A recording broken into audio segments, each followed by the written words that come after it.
All right. Hi, everybody. Thank you so much for joining us. I'm Maddie Reardon. I'm the Community Engagement Manager at 88.9 Radio Milwaukee. Again, thank you for coming, and a huge thank you to our guests for being a part of this conversation and being willing to share their personal stories in relation to gaining or regaining the right to vote. For those of you who aren't familiar with Radio Milwaukee, we are a nonprofit, non-commercial radio station that uses music and stories to create a more inclusive and engaged Milwaukee. We rely on individual donors like yourselves to keep our doors open. So if you feel so moved to donate at any point during this talk or afterwards, please visit our website at radiomilwaukee.org. If you do have questions or comments at any point in our conversation, just feel free to put those in the chat. If we have time at the end, we will go through those and ask our guests those questions. So today we're here to talk about voting. We have a really important election coming up on November 3rd, and this is when we start to hear facts and figures and messages from celebrities and politicians about why voting is so important. But those facts and figures and voices may not resonate with everyone. So what about the stories and voices of our community? What do members of our community think about the importance of voting? What voices can we amplify to show the importance of voting, not necessarily through facts and figures or celebrity status, but through storytelling? We're joined today by 4 individuals who are going to be sharing their stories, their personal journeys to gaining or regaining the right to vote. Then we'll be followed by a conversation with Peggy from the League of Women Voters, helping us to break down the how-tos of voting for this upcoming November election. With that, I'm going to hand it over to my colleague and friend, Salam. Thank you for the introduction, Maddie. Hi, everyone. My name is Salam Fatayed. I am the audio producer here for Radio Milwaukee. And special thank you for the panelists for joining us. I'm delighted to learn and educate myself about each and every one of your journeys. Just to start off, if you guys don't mind introducing yourself, we'll start with Chelsea. If you can just give us your name, your age, how long you lived in Milwaukee, or anything you'd like to share. Sure. So I'm Chelsea. I am 31. I have been living in River West for the past several years. Lived in Milwaukee for most of my life, but I am from Detroit originally. And I live with my partner, who is a music educator. I go to nursing school. I work in healthcare, and we have 2 dogs and 2 cats. So if you hear any rustling during this, it's definitely my dogs with the neighbor dogs through the fence. Not a biggie. We love background quarantine noise. We've all accumulated to it. Harini, if you would like to introduce yourself. You're muted. That's right. It's something everybody forgets. Thank you, Salam and Maddie, for inviting me to share my story. My name is Harini, and I moved to Milwaukee in 2013. So I've lived in Milwaukee for 7 years. I've lived in the US for 20 years. I moved to the US as a graduate student, and after a long time being on visas and then on a green card, I became a US citizen in 2019. I work for Cytiva Life Sciences, which is a biotech company. I started in research, and now I am a small cog in the big biotech research industrial complex, for the lack of a better word. And so that is my background. Thank you so much for the introduction. Michael, if you would like to go.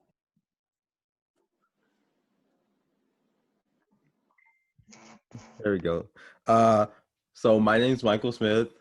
Currently, I have been in Milwaukee since the day I was born, I'm pretty sure. So that would make me 17. Because I've been in Milwaukee. So I'm 17 years old. I've been in Milwaukee for 17 years. Yeah, that makes sense. Currently, I am a student at Rivers King High School, senior year. Go Seniors. And yeah, that's it. Thank you so much. I was a high school student at Reagan, so an IB bachelor student as well. Nicholas, if you would like to go. Yep. I am Nicholas Smith. Me and Michael are related. We're twins, identical twins. So that means I'm also 17 years old, born and raised in Milwaukee. And I'm also a senior student at Rufus King. Thank you all for your introduction. Just to start off, I would really love to know maybe like your journey to voting. If you could tell us your story or like why you were asked to be here. We can start off with Harini. Well, I was asked to be here because I know Maddie, I think. And but really, my journey to voting, right? It's a really interesting when I look back at it. I started canvassing, as they call, like becoming, I became aware of what democracy is because we had a very good civics teacher when I was in 5th grade, 6th grade. So I was very much already kind of tuned to what it was that made democracies work, you know. And I come from India, which is the world's largest democracy because it's counted by the number of people who vote. And I was 16 or 17 years old when I participated in my first Get Out the Vote campaign, which was basically like trying to get people to vote. In India, the turnout is much higher usually because more people just show up to vote. It's not as low as it usually is in the US, right? And then when I was 21, I moved to the US. And because in India, the elections take place every 5 years, I didn't have a chance to vote myself because you gain the right to vote at 18. And then once I moved to the US, I couldn't vote in India because mail-in voting and absentee voting is not something that is well supported in the Indian system. So once you leave the country, you kind of like, quote unquote, even though you're a citizen and you have the passport, you kind of give up the right to vote because it's just the developing democracy, right? And then I was on a student visa and then on an H1 visa. I had to do a lot of things to basically get the green card. And I got the green card in 2013, and I became eligible to apply for the US citizenship 5 years after 5 years after I got my green card. And I applied in 2018, late 2018, and in early 2019, I became a naturalized US citizen. I believe it was end of February was when I became a citizen. And in April, there was a local election and I couldn't wait to go register myself on site and vote for the first time in 42 years. And I started working, and like I've always like engaged in getting the vote out. I've been engaged in getting the vote out in American elections since 2006. So I've worked on that, and I couldn't vote until this year. So it was quite an exciting event for me. So that is kind of my story and my journey to gaining the vote here in US. Yeah, that is so monumental after 42 years. And I love that you mentioned that, you were advocating for other people to vote. I wonder if that was like such a complex thing of, encouraging people to vote, even though you might not have had the right to vote. But it's amazing that you are able to now in 2019 in this upcoming election as well in 2020. Chelsea, if you would like to maybe speak a little bit about your journey or maybe your relationship before this year, your story as well. Sure. So I think I got involved with this because of Maddie, who I'm lucky to call one of my good friends. I have had the right to vote for most of my life. And I think from a young age, it was always instilled in me that it was a privilege and it was also important. So growing up in Detroit, my grandpa was a judge, like about 15, 20 minutes outside of Detroit, still in the same county. And my family is very involved in politics. I remember being little and going to canvass with my grandpa. My aunt was running for trustee, and he bribed me with Dunkin' Donuts if I would just help him put some yard signs up. So I gladly did. So I think it has always been important in my life. And I think it's kind of one of these things that I might have took for granted, not knowing that it could be taken away from me. So about 10 years ago, I was charged with a felony for a drug crime. And since then, I have had my felony expunged.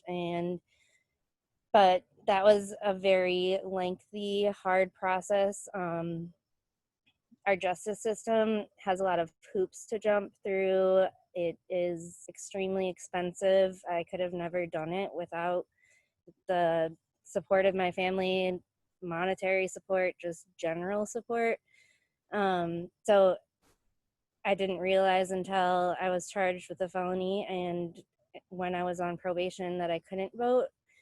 So in the state of Wisconsin, if you are a felon or if you commit a misdemeanor, you cannot vote until you finish your probation or parole. And I'm not sure, I have to do some research, but I think if you have a violent crime, like sex related or homicide or something like that, I think you can never restore your right to vote. And I think I really missed not being able to vote. I was only able to vote for Obama one time. And this last election that we had for presidential election was extremely disappointing to me. The outcome, I remember crying myself to sleep. So it definitely reminded me that, this is a privilege, and I think I should use the privilege I have to speak for people that are less privileged and help like socioeconomic people that are disadvantaged. I should vote with them in interest because I've been in a spot where I understand how it feels to not have this privilege. Yeah, thank you so much for sharing that. And I think a lot of us can relate to the point of, when you have the ability to vote or the privilege, some of us might not, think about the importance of that or the magnifying just responsibility of what that takes, because there are many people that don't have that ability. And just to clarify on one thing, so is 2020 your first election, or was it in April that you were for the first time voting? No, I lost. So getting charged with a felony was kind of shocking to me. I was an opiate user. I haven't used opiates for about a decade now. I think it was a little shocking to me to become a felon. I had went to rehab, and then about a year after I finished rehab, I got charged with a felony. So that was quite shocking. Because it was, just something I was trying to keep in my past. So for a majority of my life, I lost my right to vote for about 5 years. There was one presidential term that I missed. I got to vote for Obama's second presidential term. I unfortunately got to vote in the last presidential election. So yeah, but just having that stripped from you is, it makes you aware of how some people don't have that right, or it's just not accessible to them. 100%. Well, thank you so much for clarifying. Nicholas, what is your journey to voting? I know you're 17 years old, but just wondering, as someone that is so young and this is going to be the first time, why are you compelled to vote with everyone this year? I would say my journey started, even though I don't think I'm finished with my journey. I'm not quite 18 yet, but it started back in middle school, either 6th or 7th grade, where we had a mock voting process that was during Obama versus Romney. And we went all down to the library, and we learned about Democrats, Republicans, the Green, and everything else. I kind of forget the other ones. But then we did kind of went in a line and did a fake ballot, and it was very nice. And that was it. But also, it was during, I don't remember. It was like, yeah, this was 7th grade, but it was the day after the outcome of the 2016 election. And we kind of went through every class, it sucks. We all heard about it from our parents, and all the teachers gave us the talk, like, this is the way it is. That's what happened. And it's very unfortunate it happened. And I guess it's left an impact on me and how my voting choices that I will make. Yeah, thank you so much for sharing that. What about you, Michael? I don't know. It's kind of the same. Growing up, it's just like I knew I was gonna vote because it seems pretty exciting. Voting seems pretty fun overall. Although like the process of voting, I mean the idea of voting is pretty fun, but the process is kind of long. Apparently, haven't done it yet though. But I won't say my story is that complicated. Just like growing up, I knew I was gonna vote. So I have actually a question for both of you guys. Because you guys are so young and you're seeing such a transition with our just elections of how it's going, this is going to be the first time in the midst of a pandemic. What's the conversation like with you and your peers? And Michael, you can start first. A lot of things. I guess one thing would be like the talk about mailing in voting, which seems like a very viable strategy long term. Because it just seems easier than like waiting in a long line. Well, from what I heard, voting's a long line, and like it seems just like better forms of voting, like online or like mail-in, would just seem. We'd talk a lot about that. Yeah, what about you, Nicholas? I've mostly talked with my mom, Siobhan DeSensen. You might know her. So yeah, we've talked with our mom a lot about voting. And yeah, we've been talking about like postal services and the online functions of voting and how that'll turn out. Yeah, I love how you guys talk about it with your mom. I'm Middle Eastern, so I feel like voting in my household was something that like we knew we needed to do, but it wasn't something that we talked about in our household. So that's very interesting that it's like a table talk. And I think that it should be like a family collaborative thing. And it's definitely sometimes uncomfortable to talk about politics with your family, but we gotta move past the uncomfortable sometimes. So Chelsea, just to start off again, what is something that you know now that you wish you knew back then in terms of voter rights or maybe like the in and outs of voting? Sure. I mean, I guess, I wasn't planning on being a felon ever, but I never thought about the fact that, so like I said, people with misdemeanor crimes, anyone that's on probation or parole, if you're incarcerated, you automatically lose your right to vote. And I think it's pretty factual that our justice system is very inherently and systematically racist. So I think that just you take entire communities that their voice needs to be heard. It's detrimental. It's important. A lot of changes happen locally and nationally that affect people of color, minorities, Black people, brown people. So I think, it's kind of a wake-up call to like, this is what I went through and this is what, luckily I was able to make my way out of this system, but it's a system that very easily can keep you in it for your whole life for something really minor. And that affects entire communities, which is terrifying to me. Yeah, and then do you think a lot of people, or did you know that like in Wisconsin, once you have a felony charge and you're done with probation, that you can vote? Do you think that information is accessible to people? I mean, I guess more recently, I think there's more legal and law websites and more, legal advocates for people that maybe are free or low cost. But even at the time, I had just assumed that I had forever lost my right to vote. And luckily I had a probation officer that was actually really kind and helpful, which is shocking, and that doesn't happen, and might have happened because of my skin color. So, you know, it's just shocking and scary. I think a lot of people, once they get it taken away, they don't ever think about, like, can I restore this? Is it automatically restored?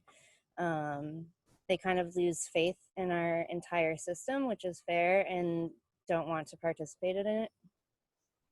No, that is a completely valid statement. And I personally can't identify with that, but I empathize just because, like you said, it is already difficult as it is. There's all these barriers for people to vote on a daily basis. So I can only imagine if you do have a charge or if you are surpassed that. But thank you for sharing that. Harini, what about you? Is there anything that you wish you knew? And I know that you said that this is your first, April was your first time voting after 42 years. What was something that you didn't know that you know now or wish you knew about the whole naturalization process to get you here?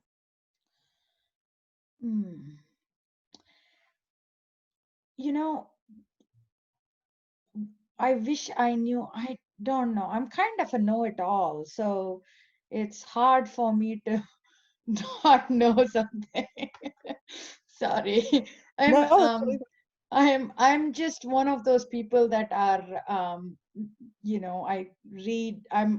one of those information hounds, right? So I kind of read a lot, and especially with respect to with voting, as I said, I have been canvassing for every election since 2006, midterm election. So 2020 would be literally my 14th year and my 7th election where I'm actually involved in the election process, right? Like, be it phone banking, be it knocking on doors and getting the vote out, be it giving rides, whatever it is, I have kind of been already in the system. But what I learned new this year, I am signed up to be a poll worker, and I thought that there was a shortage, and that was a role that I hadn't filled yet, and this is the first year that I would be eligible for it, because you have to be a citizen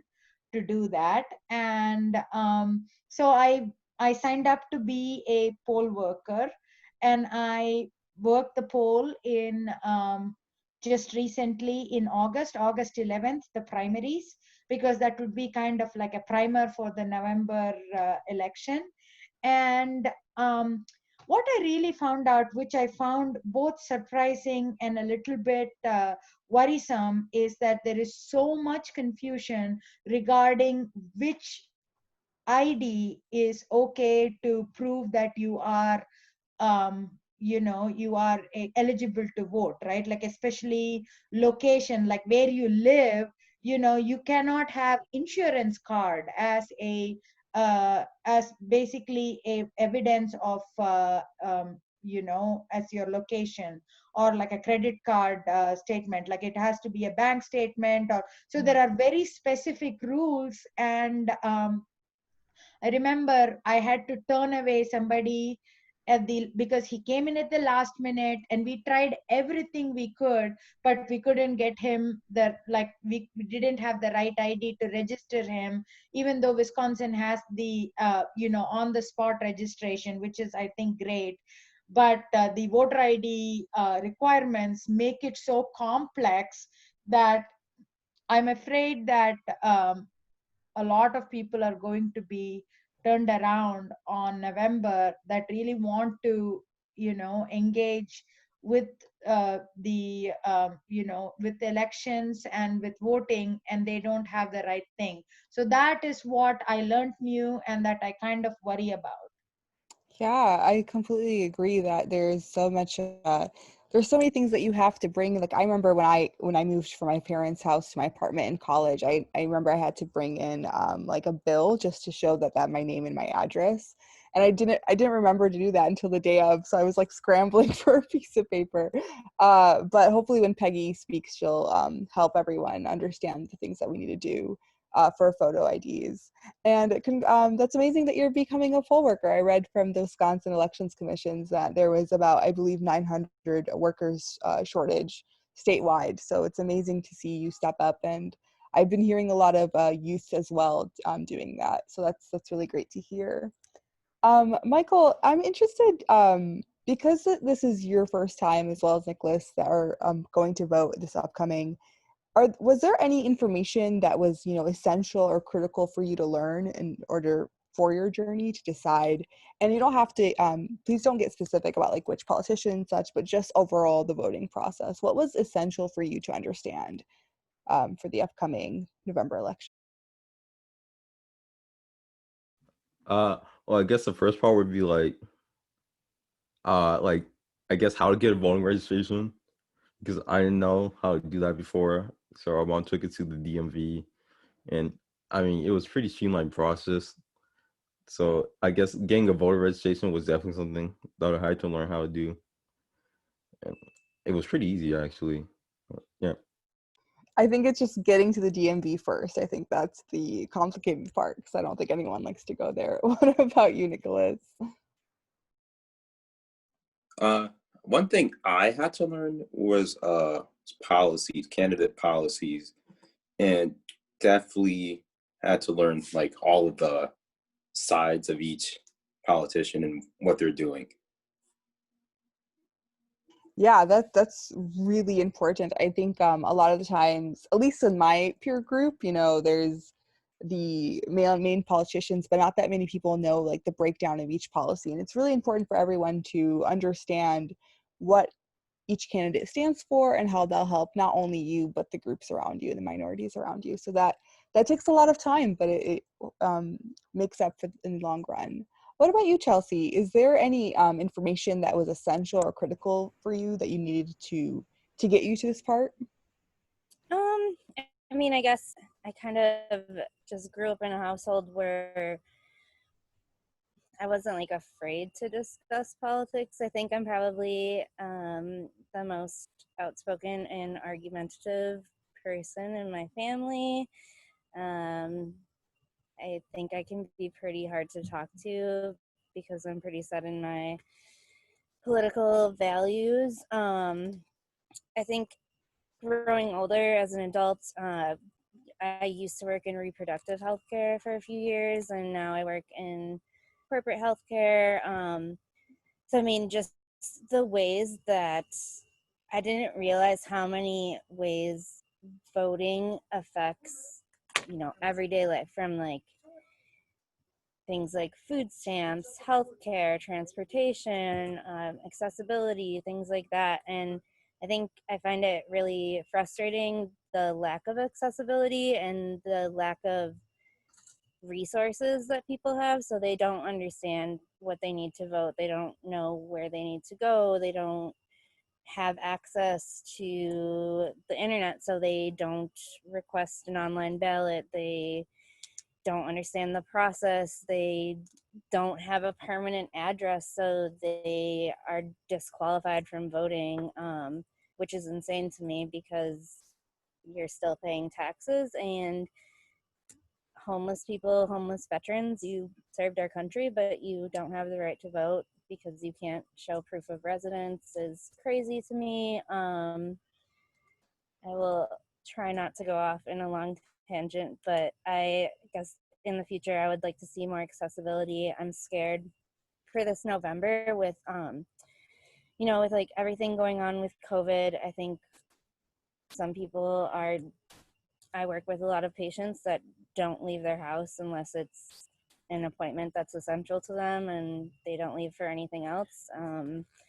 They might be older, so they don't have technology, they don't understand technology.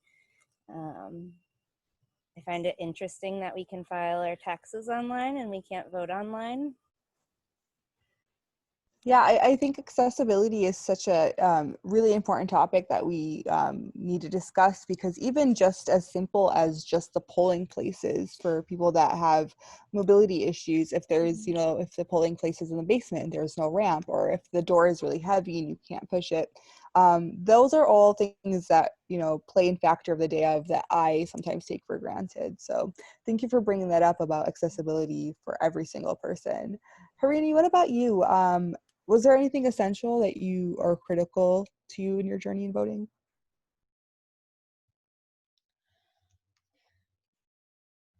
Explain that question to me a bit. Yeah, I was just wondering, what information that you learned or held dear to you that you felt was essential or critical to you in your own personal journey to voting? Um, Gosh, policy positions.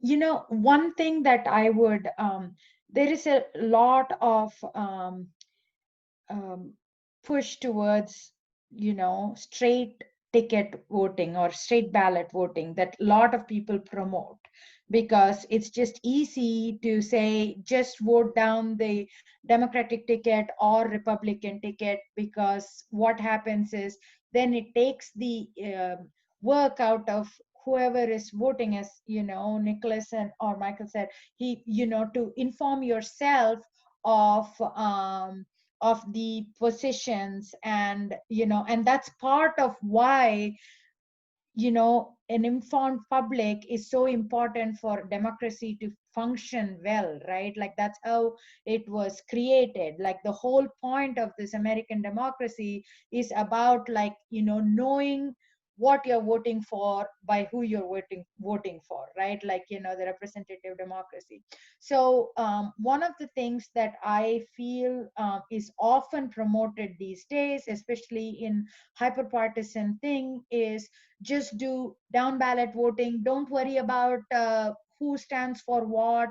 Just say, like, vote all Democrat, vote all Republican, which I think is a big disservice to democracy, because while what that does, and I feel like, and I have seen it, is that if more and more people are actually doing down ballot straight ticket voting, what happens is that then everybody that runs have to either choose platform A or platform B, and there is no, like, no space for being your own, like saying, for example, yes, I support that there should be criminal justice reform, as well as I support Medicare for all. Like there is no, like, middle ground. It's always like you have to stick to the party platform, otherwise people are not going to vote for you. So I think that's the one thing that I'm critical of when it comes to how we promote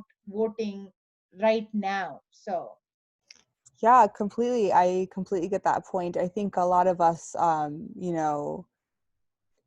nothing is really full represented as a person with yourself and what you value. So sometimes you just pick the best options.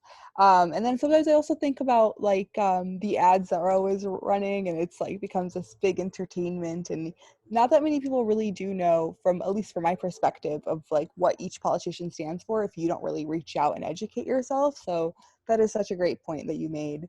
And just to end it off, because I want to leave time for Peggy, if everyone could just tell me, why do you vote? I know it's a simple question, but I love to hear the answer. And Harini, if you just wanted to start off again. sure. Wow, that is a really big question. Why do I vote?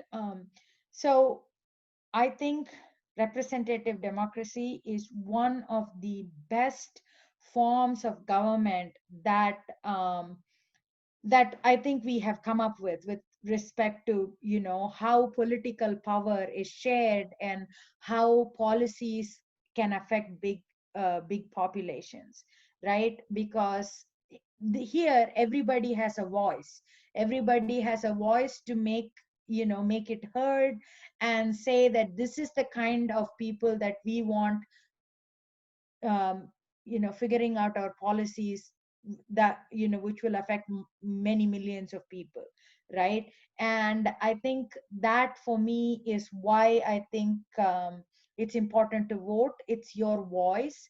If you don't voice it, it may seem like it's just one, how am I going to, especially these days, it feels so like, you wake up and you hear about everything that is just wrong with this world, right? Like, and the hope and the optimism that is so inherent to the American psyche has become like worn down so much. And it just feels like, how am I going to make a difference? Like, why should I waste 5 hours standing in line or 6 hours standing in line to make my voice heard when everything has been already, figured out? Or like, it's easy to lose that, but actually going out to vote is an exercise in that hope and optimism, an exercise in making your voice heard, and just saying that I'm a part of this country, and therefore it is my duty to make sure that my voice is heard. So that's how I see it.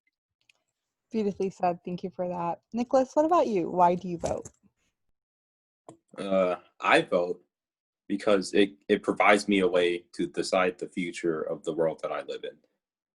Simply put. Quick and simple. We love that. What about you, Michael? I would say I vote for the most part because I find the idea of deciding how the future goes, I find it pretty fun and interesting.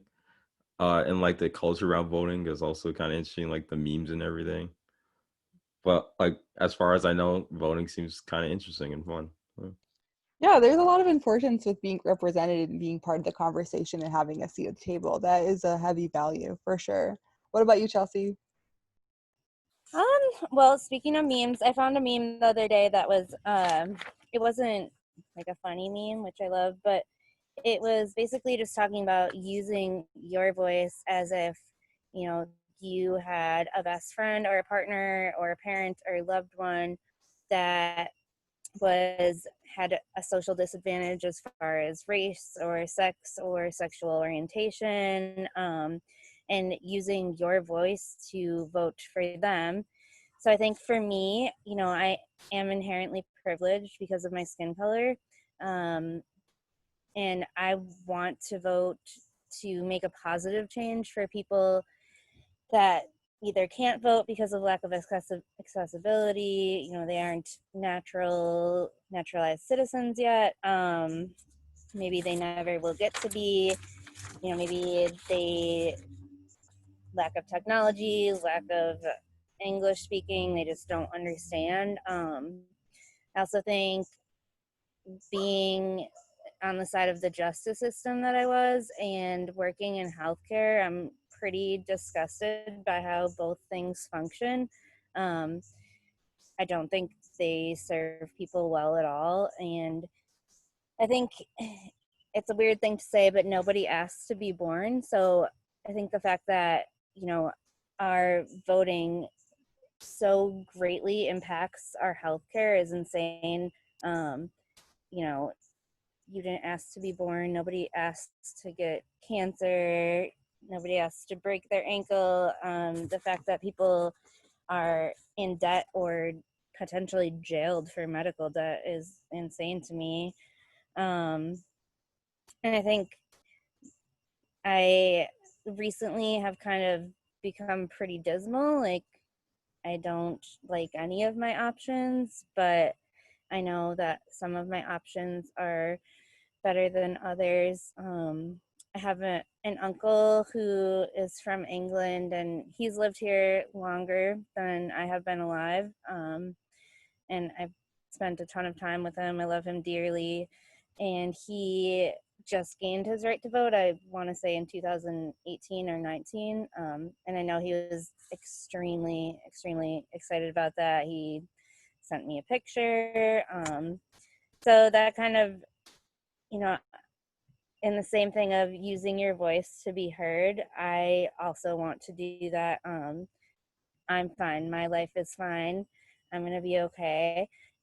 I want to better serve my community, my city, my state, the United States so that everyone can have privileges that I have. Really beautifully said, using your voice to be heard and also to amplify other voices. Thank you so much for closing us off. And thank you for everyone for sharing their story and their perspective. Back to you, Maddie, for the part 2 of the event. Thanks, Salam. Thank you, Michael, Nicholas, Chelsea, Harini, for sharing your personal journeys to voting with us. I know that I was having a conversation with my younger sister, and she didn't know if she was registered to vote. So we did some research and figured out if she was, but I am not an expert on voting. So I would like to welcome Peggy Creer from the League of Women Voters to help answer some of our questions. So hi, Peggy. Hi, Maddie. Thank you. I enjoyed the inspiring stories. Good, I'm glad. I would like just if you could give us a little spiel about what the League of Women Voters is. Well, the League of Women Voters was formed 100 years ago. So this is our centennial year, as well as the centennial of the 19th Amendment. And the goal is to encourage informed and active participation in government. And that's not just voting. You know, if you only show up every 4 years, or there actually are usually 4 elections a year, that's really not enough. You should be engaged with your elected officials. They need to know we're paying attention.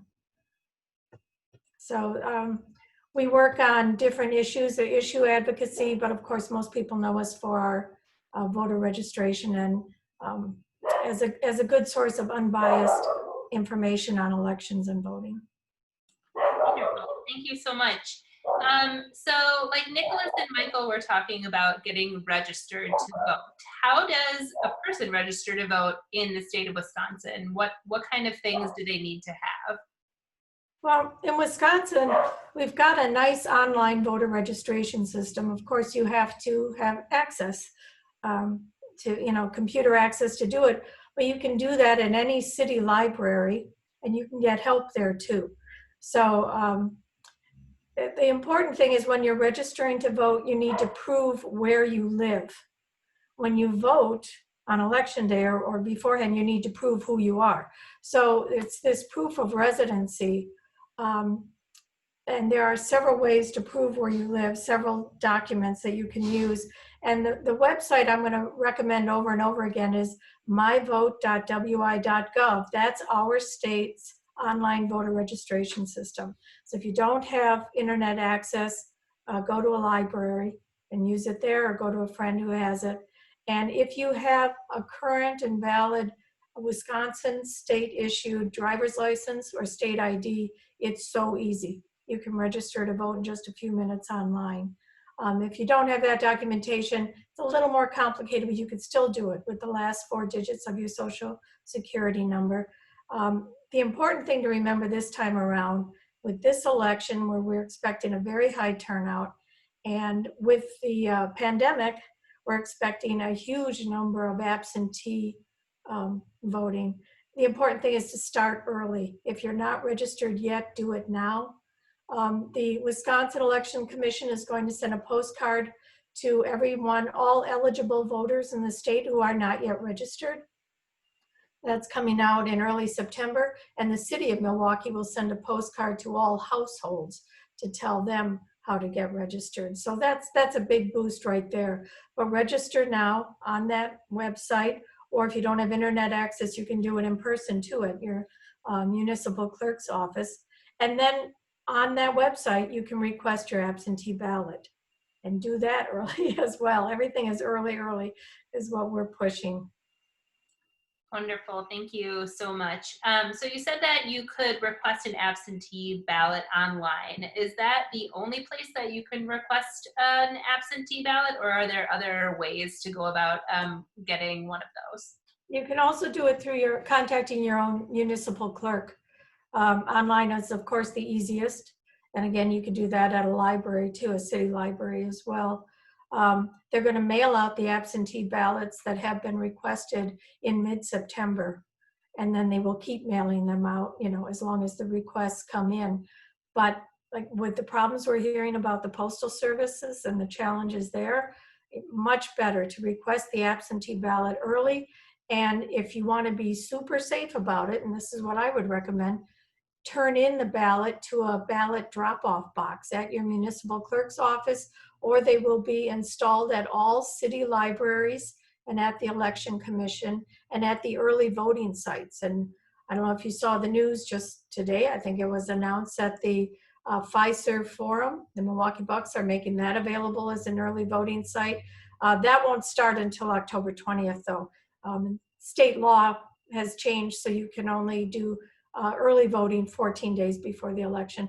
And also the Milwaukee Brewers Stadium will be an early voting site, but those dates and times haven't been released yet. So I would say talk to your friends, relatives, especially people who don't have easy internet access, help them register to vote. And then while you're at it, request the absentee ballots and get them in as soon as you can. And I will point out that one of the biggest mistakes, a reason that an absentee ballot gets rejected, is it's missing important information. On the envelope, you have to have the voter signature, and you have to have a witness signature and their address. And so it's important to make sure you have that. I see a hand raised. What would you like to? So the witness signature, can that be anybody, or should it be only people that you know? Like, who signs as a witness? Okay, the witness can be legally any U.S. citizen. They don't have to be registered to vote. Any U.S. citizen who's 18 or over. They can't be somebody who's on the ballot. So that's not very limiting. But the proper way to do it is the witness should see a blank ballot, and they don't have to see how you fill it out, but they have to be assured that you did fill it out. You put it in the envelope, and then they sign it. And at the early voting sites, they will witness they'll witness it for you. Thank you so much, Peggy. So if someone misses the absentee ballot request deadline, or if they would rather vote in person, how do you find your local polling place? You can find it, there's two websites I'm going to recommend. That myvote.wi.gov. You just put in your address and it'll tell you where to vote. But also vote411.org, and that is a League of Women Voters national website. That also will give that information. And in addition, what's cool about Vote 411 is we send questions to all candidates who will be on the ballot, and we print their responses verbatim on Vote 411. So you can, when you go to that website, you can see who's on your ballot. You can see job descriptions, so you know what a Register of Deeds does. And then you can see their responses to questions that the League has posed. So it's a good way to do some research ahead of time. That's awesome. That's a great resource. Thank you for pointing that out. If someone has a different ability, if they are blind or hard of hearing or have a mobility issue, how do they request accommodations for voting, or what is available for those who might be differently abled? Well, there's a Disability Vote Coalition, and I think you said you were going to post the website to that. But it's through contacting your municipal clerk. They will provide an opportunity to do curbside voting for you if you ask for that ahead of time. And they'll come out to your vehicle, and other accommodations that can be made to help people with different abilities. Wonderful. Thank you so much. I'm going to ask one last question and then we're going to wrap up. But what is the most important thing for people to know who are going to be voting in November? Most important, I would say, timing. Start early, especially if you're going to have an issue with an ID. If you don't already have a state-issued ID or a state-issued driver's license, start early on the process. Even if you don't have the documentation you think you need, they will help you at the DMV. They will help you get the documentation you need to get the ball rolling on that so you can register. And then do your homework. It's as all of you have said, you new voters, how important it is to let your voice be heard and to speak for others who can't speak for themselves. So we've got a pretty bad voter turnout rate in our country as a whole, you know, compared to many others, Wisconsin has a high voter turnout rate compared to most states. We're generally second place or so to Minnesota. We're always in the top 5. This election will be interesting to see the difference it makes to have widely available absentee voting. I have one quick question. So if, you know, I did the online request for absentee ballot for the primary, and alongside I also said for the November 3 election, do I need to go back and request the absentee ballot again online, or am I good? You're good. And you will be able to trace, this is something new this time around, you'll be able to trace where your ballot is. You know, they're barcoded now. They're going to be sending out the absentee ballots beginning in mid-September.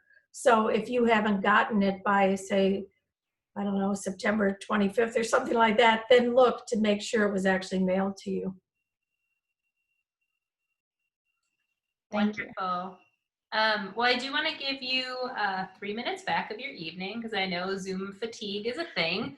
I just want to say a huge thank you to our guests tonight. Thank you for being vulnerable and sharing your stories. Thank you, Peggy, for all of the facts that we need. Radio Milwaukee is working on creating a PDF with all the websites that we talked about today and links to things that you'll need, as well as deadlines. So we'll let everybody know when that is available. Oh, Chelsea, I see you have your hand up. Yeah, just one quick question. So, Peggy, as far as getting your absentee ballot, so is it okay to turn it in ASAP or? Yeah, the you know, the new secure drop boxes that they're going to have this year. I talked to the Elections Commission today, and they said they will have them installed by the time the ballots will be sent out. So, you know, I just think that's such a relief to know that we don't have to count on the Postal Service, because I know they're facing severe challenges now, that you can get them in those drop boxes at 24 hours a day in the libraries. They're emptied by Elections Commission staff, not by the post office. So that whole chain of custody is great, you know. Thank you. Thank you so much, everybody. I hope you have a great rest of your Monday. Thank you all for being here, and I hope to see you all soon. Thank you, Maddie. Bye. Thanks, everyone. Thanks, Maddie. Thanks, everyone.